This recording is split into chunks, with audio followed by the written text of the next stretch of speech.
Who loves talking sports vlogs? Deshaun likes talking sports vlogs. Is it true? Is it true? I do. Ooh.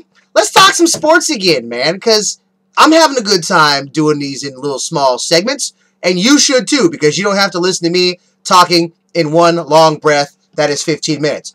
Back to sports. We're just going to start with the Oakland Raiders. We played Pittsburgh last Sunday. Very, very tight game. We won on a last-second field goal from the one and only Sebastian Kick-Ass Seabass Janikowski. Yes, I say Kick-Ass Seabass. Why? Because he is just that. He's automatic. He is the kicker's version of beast mode, and I love him for it. And my fantasy team loves him for it. Speaking of fantasy news, it also marked the return of Mr. Darren Run DMC McFadden for 18 carries for 113 yards and 1 touchdown. Again, besides the fantasy, I just appreciate the fact that he finally showed up after 3 weeks. I was a little bit worried about how he was going to fare after having the bum knee towards the end of the season. I really wanted to see where he was going to go as a player, because again, with running backs, sometimes players tend to favor the knees a little bit, and I was just really, really concerned about, were we going to get the same running back that we got a couple years ago? And the answer is maybe. I wouldn't necessarily say he's going to be awesome and have 1,500 rushing season, but again, he could get close. He can get 1,000. I think that's definitely well within the realm of possibility. The offensive line is okay. With the reemergence of Darren McFadden, I think that's going to help Carson Palmer, and also it's going to help the offensive line a whole lot too. Later on in the season, Palmer had a Carson Palmer-esque game: 24-34, 209 yards, and an interception. To be perfectly honest with you, that's about par for the course. That's about what I expect from this guy. He's not anything spectacular, but you know what? He's better than nothing. So, it would have been nice if we could have kept Campbell, because he was actually doing relatively well under center. Also not the greatest quarterback on the face of the planet, but he was getting the job done when he needed to get it done, and I think Carson Palmer is going to do the exact same thing. Again, Seabass, he's a beast. That's just what it is. I think he is our top offensive threat of anybody on the team. He's dynamite kicker. I love Sebastian Janikowski. I do. Keep it up. Keep that leg looking awesome. That's all I'm saying. Again, we go off to we play Denver on Sunday night at Denver. We get to play against the one, the only Peyton Manning, who looked really vulnerable last week.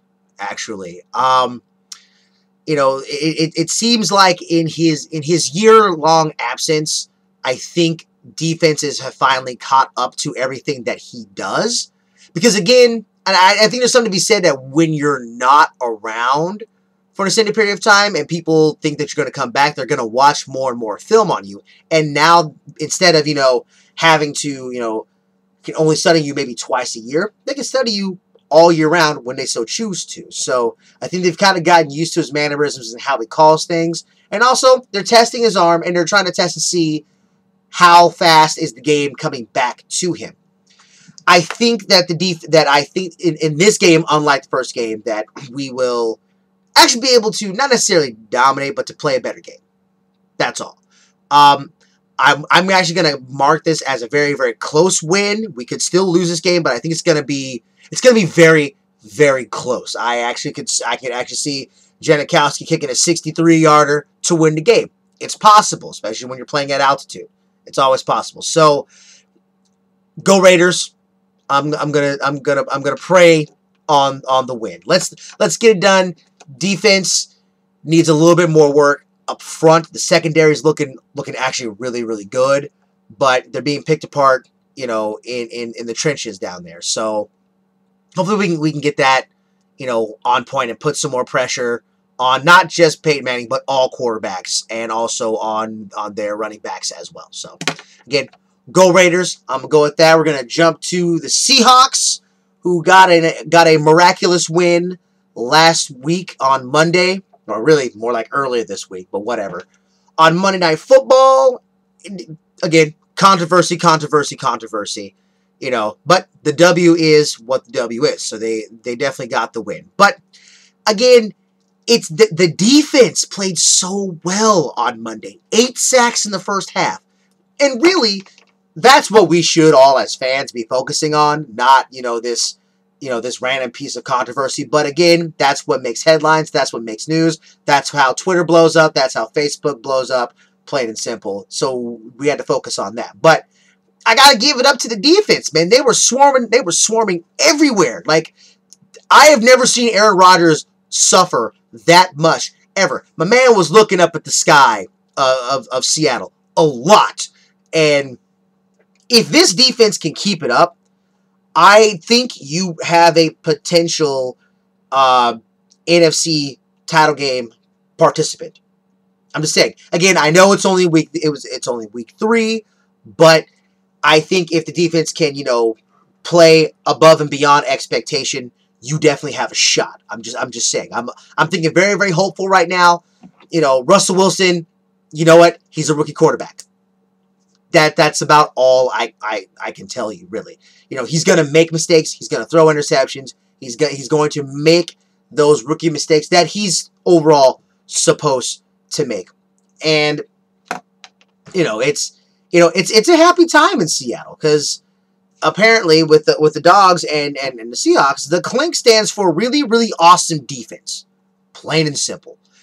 I don't know what it is about the place, but it just says we are going to play some tenacious D. Not the band, but the actual defense. So I'm going to mark their game against St. Louis on Sunday as a win, and they better win. I hope that they do not drop a fat deuce on Sunday against a team that is inferior to them talent-wise. There's no reason why they shouldn't run over St. Louis. That being said, everything always looks good on paper, and I'm going to assume that maybe, just maybe, Seattle does just enough overlooking of this team to keep it close. And they shouldn't be able to let these guys to within 14 points of them. I'm just saying, I hope they definitely do well. So this is the last part of my vlog.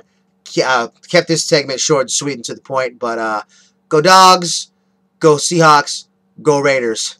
Peace out. Love y'all.